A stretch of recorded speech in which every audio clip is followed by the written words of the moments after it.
그레이스교에서 진행하는 기독교 고전 매일 읽기 프로젝트 C.S. 루이스의 순전한 기독교 제3장 그리스도인의 행동 챕터 9 사랑. 이미 말했듯이 기독교의 덕목에는 4가지 기본 덕목과 3가지 신학적 덕목이 있습니다. 그 3가지 신학적 덕목은 믿음, 소망, 사랑입니다. 믿음에 대해서는 다음 2 챕터에서 다룰 생각입니다.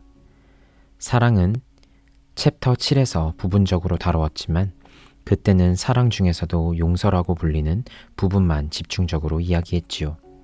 이번에는 거기에 좀 더 덧붙일 이야기를 하고 싶습니다. 첫째로 이 말의 의미에 대해 생각해 봅시다. 요즘 들어 사랑은 단순히 자선, 즉 가난한 사람에게 무엇을 주는 일을 가리키는 말이 되었습니다. 그러나 원래 여기에는 더 넓은 의미가 있었습니다. 이 말이 어떻게 현대에 이르러 자선을 뜻하는 말이 되었는지는 이해할 만합니다.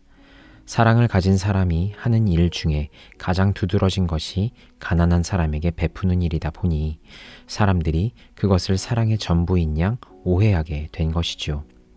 운율이 시의 가장 두드러진 특징이다 보니 시에는 운율 말고는 아무것도 없는 양 생각하게 되듯이 말입니다.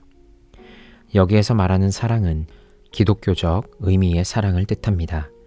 기독교적 의미의 사랑은 감정이 아닙니다. 그것은 감정의 상태가 아니라 의지의 상태로서 우리 자신에 대해서는 자연적으로 가지고 있지만 남에 대해서는 배워서 익혀야 하는 것입니다. 저는 용서를 다루는 장에서 우리가 자신을 사랑한다고 해서 꼭 자신을 좋아한다는 뜻은 아니라고 지적했습니다.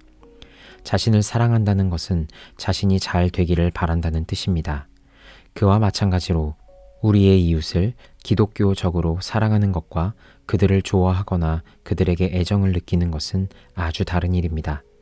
호감이나 좋아하는 마음이 절로 생기는 사람이 있는가 하면 그렇지 않은 사람도 있습니다.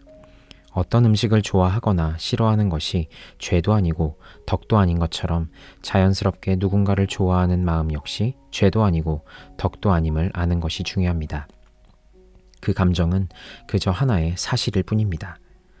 물론 이런 감정을 어떻게 다루느냐에 따라 죄가 되기도 하고 덕이 되기도 하지만 말입니다. 좋아하는 마음이나 애정이 절로 생기는 사람을 사랑하기는 비교적 쉽습니다. 그러므로 우리의 애정을 북돋는 것, 즉 할 수 있는 한 사람들을 많이 좋아하는 것은 우리의 정상적인 의무입니다. 몸에 유익한 음식이나 운동을 좋아하려고 애쓰는 것이 의무이듯이 말이죠. 그렇게 좋아하는 마음 자체가 사랑이기 때문이 아니라 그런 마음이 사랑에 도움을 주기 때문입니다.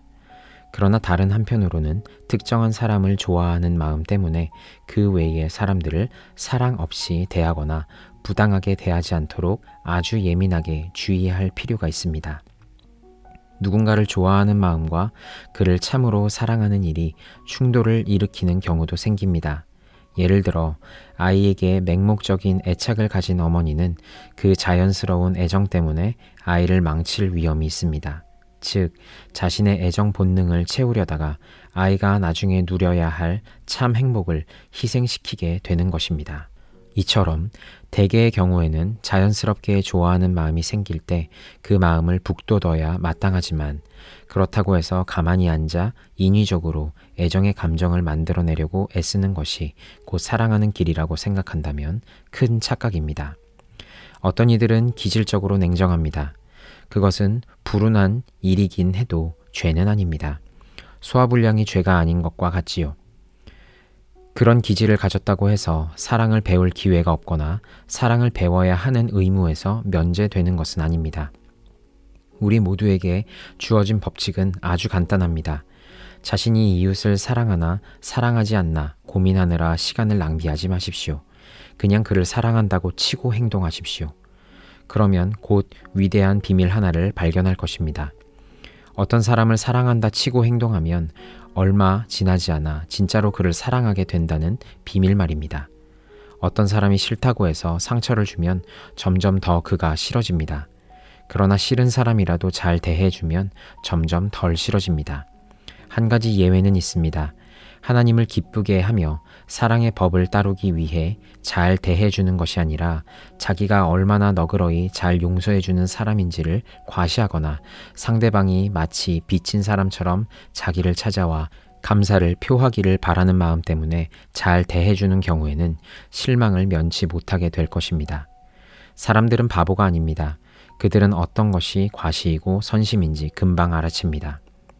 그러나 그가 단지 하나님이 지으신 자아이기 때문에 나의 행복을 바라듯 그의 행복을 바라는 마음으로 잘 해준다면 그때마다 우리는 조금씩 더 그를 사랑하게 될 것이며 아니면 적어도 덜 싫어하게 될 것입니다.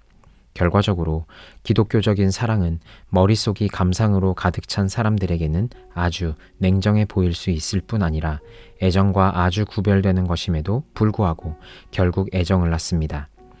그리스도인과 세상 사람의 차이는 세상 사람들한테는 애정이나 좋아하는 마음만 있고 그리스도인들한테는 기독교적인 사랑만 있다는 것이 아닙니다. 세상 사람들은 자신이 좋아하는 몇몇 사람들만 친절하게 대합니다.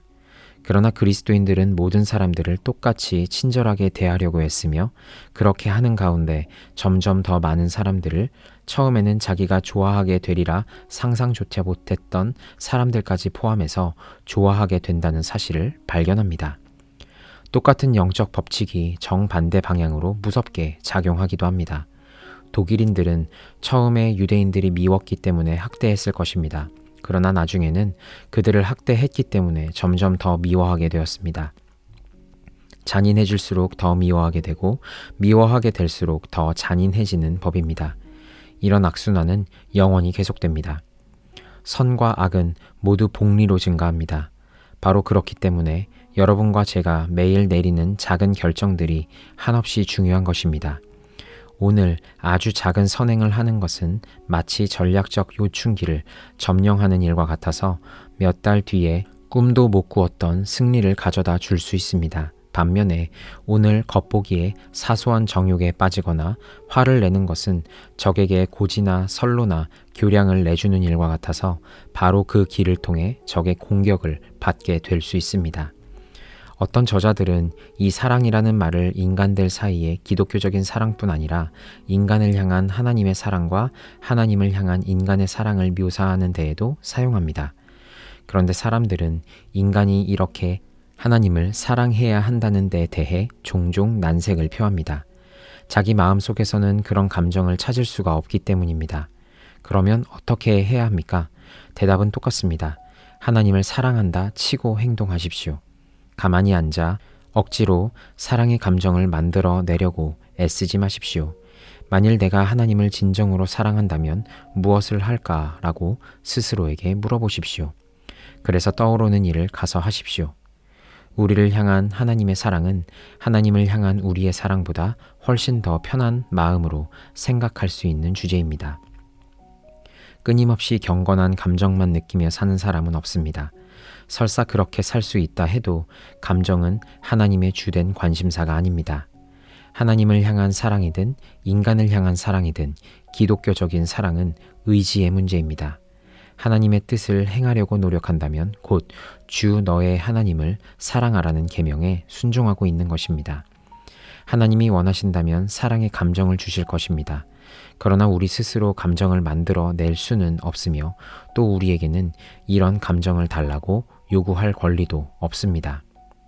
그러나 잊지 말아야 할 중요한 사실은 우리의 감정은 있다가도 없어지는 것이지만 우리를 향한 하나님의 사랑은 절대 그렇지 않다는 것입니다. 그 사랑은 우리의 죄나 무관심에 지치는 법이 없습니다. 그 사랑은 우리에게 어떤 대가를 치르게 하는 한이 있더라도 또 하나님께 어떤 대가를 치르게 하는 한이 있더라도 우리 죄를 치료하겠다는 결심을 완수할 때까지 단 한 걸음도 뒤로 물러서지 않습니다.